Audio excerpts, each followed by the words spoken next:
Hello, it's Nancy again, and this week we are vlogging about movies which inspire our writing.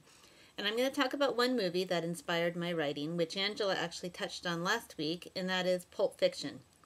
I remember seeing Pulp Fiction in Flagstaff, Arizona. I was a sophomore, and it was astounding on many, many levels, and I won't talk about all of them, but I'll bring up a couple things that I still think about as I write.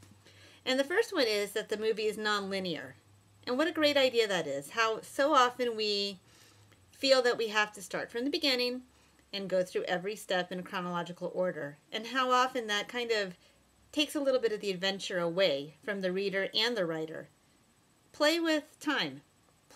Use flashback, use flash forward, and trust that your reader can figure it out. I think that's something that I still try to mess with today, because a lot of times the most interesting beginning isn't the actual beginning. I think another thing that really has always inspired me about Tarantino's films in general is the attention and realistic dialogue. You can tell he listens to people. He uses words that people would really use, whether they be words that you would say in front of your mother. That's another story.